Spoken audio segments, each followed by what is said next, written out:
Hello everyone, this is Dr. Song. Uh, Welcome to my YouTube video. Today, we will talk about the reliability and the validity in my course with a quantitative research method. So maybe you already heard about the reliability and the validity in the quantitative research. So what is the most important concept of the reliability and the validity? About the reliability, that means that when you have the survey, and the survey questions can be asked to anyone in the same way. And then the result of the survey question that is very similar to the when even though you change the different times and then the moments, but the result becomes always the same, almost the same. That means that is that question in the survey they are reliable. And then validity, that is about the more the questions, if they deliver exactly what you want to study. So if the questions don't have the validity, that means that even though you have the result, that result will not be very reliable. So that is the difference. So let's see the more details in the slides. So, in the reliability, it refers to whether the particular measure or test repeatedly applied to the same subject and object would yield the same result each time. So that is exactly what I explained to you. So that measurement will produce almost the same result anytime. So that means that is a reliability. So we have the different types of the reliability. The first one is inter-rater reliability. So this is used for the content analysis. So when you have the two people, they are looking at the same image, and then they have the almost similar impression. That means the inter-rater reliability is assumed. And the test-retest reliability, that is exactly what I gave you the example. In the survey questions, a measure yields the similar result every time. So reliability, inter-rater reliability is that. So when they see the one object, but one observer and the other observer, they give the same impression about things. For instance, here they have the different the description about the one image. So this means that reliability was not assumed. And then also test reset retest. That means that in the first time you got this result, and then second time is the same measurement, you have the same result. So this means that the retest reliability was assumed. And then internal consistency reliability. This one is with the Cronbach alpha. So we can test this in the SPSS. But in fact, basically what that means, when you have the scale variable, that means that it measures the like complex concept. For instance, like a good relationship. Let's say you want to know the good relationship between people, and then you have a lot of different questions about the scale variable, and then let's say about the 10 questions. So if that 10 questions, they are exactly measuring the relationship, good relationship, and that means that they have the internal consistency reliability. So normally you have to obtain the alpha greater than 0.8.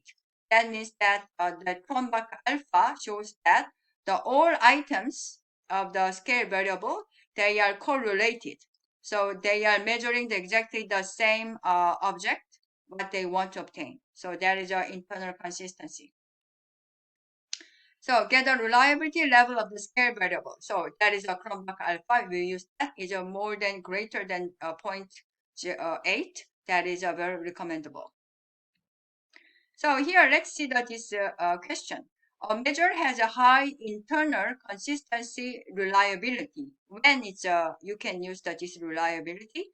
That is the you can say that multiple observed, not this one. Each of the item is similar to other items on the measure. So they are correlated items, and then you can obtain the high internal consistency. And now let's talk about the validity. So validity is a bit different from the reliability. Validity is about more about the your construction of that question. So that reflects the in fact the concept. So let's say the concept is like a depression.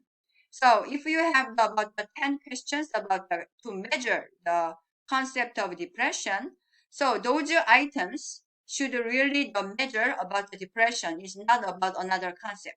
It's not about self-esteem. It's not about the the like life satisfaction, for instance. So the concept of depression should be measured by the samely constructed questions. And so that is about the validity.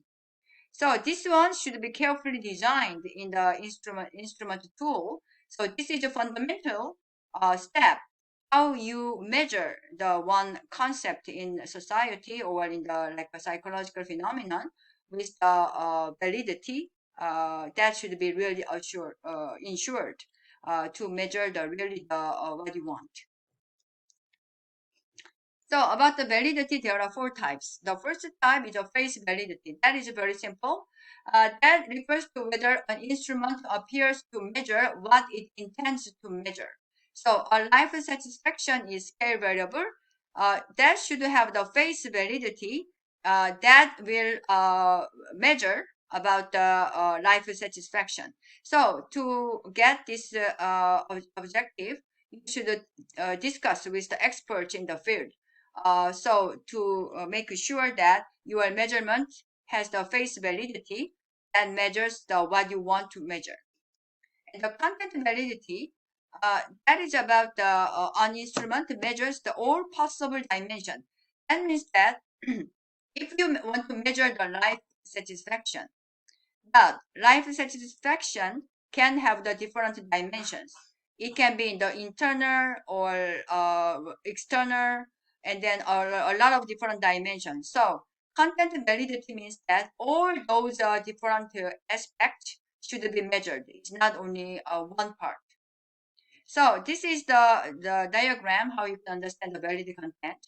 So first, let's say first study habits. What is consisted of by the by what factors the study habits is consisted.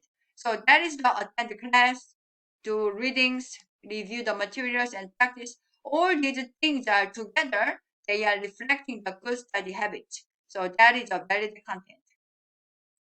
And then criterion validity means that it refers to the one instrument that already predicts the future. So, for instance, a written driving test, that is a kind of a predictor. The person can be a good driver.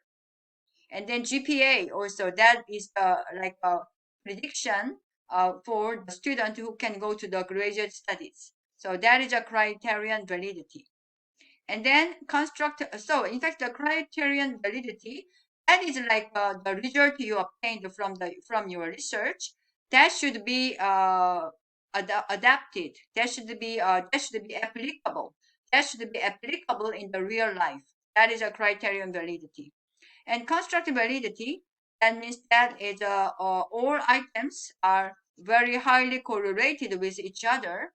And this is very much related to of the internal reliability, like a Cronbach alpha. Okay. So, for instance, that you develop a new scale variable, and then you have to compare with the already existing scale to see that they are convergent. So that is valid by other studies that exist already. So that can be that can you consider that is a validity as a with the construct validity. So here, let's see about this quiz. Your administrator job skill test the 100 applicants and hire the top 50 scorers. On the job, you realize that even among these 50 new employees, those who scored higher on the job skills test perform better on the job. This is that is a criterion validity because in fact the previous result predict the second one. That means that the first result is applicable to the future. So that is a criterion validity. And then about the population and sample, let's talk about this. So the population, that is about the collection of the all subjects. That can be the like a population of the country or population of the university, etc. Sample is that it's a part of that population. So we will talk about the population and sample by that way. Population of the Canada University of our students, for instance, these are the population. The sample, it will be the sample of Canadians, sample of University of Ottawa students. So that is the sample and the population. So exactly the diagram shows that what is the concept of a sample. So you choose the randomly or non-randomly something from the population, that is a sample. So what is the like a key concept and the key fact you have to consider? That is a sample has always the error, like a variation. Why? Because we took the sample from the population is not all of them. So we should always think about there is an error. So let's say about the sampling, different types of sampling. Probability of sampling is a simple, that is a one chance for everyone. And then systematic, that means that is like you calculate the sampling that with this formula. So that is like a systematically you will choose the sample by the one formula. So that is a key, one formula. However, stratified, that is a bit different. You already choose the subgroups and then you choose randomly from the subgroups. So that is stratified. Now, non-probability sampling that have a purposive, convenience, quota, and the snowball. So purposive means that you choose the categories according to your will. So that is a purposive. Convenience style, convenience probability sampling, yeah, that means that when you go to the street and you meet for the person who wants to respond to your question, that is a convenience. Quota, it means that you put the one quota, like I will choose the one person per 10 or per 15. So that is quota. Snowball, that is a referral. That means that somebody recommends you to go to one place or one group. You can find what you want to study. So that is a snowball. So let's see some example of that. Stratified is that you from the population you choose the one subgroup, and then from the subgroup you choose some sample. That is a stratified way. And then you see the purposive sampling is like a sample of the Facebook users or volunteer. Yeah. And then the quota, that is you put the one quota, like a 1 per 3, 1 per 10. So these are the non-probability sampling. And convenience sampling is like you are meeting people in the street, and then who agrees to participate in your test, your result, your research. That is the convenience sampling. Snowball sampling, for instance, if some people who they take the drug, and then you will go to that place. People they are very much involved in drug, and that is the snowball sampling. Yeah, so until here, we talk about the validity and the reliability, and then probability sampling, non-probability sampling, and also about the concept of a population.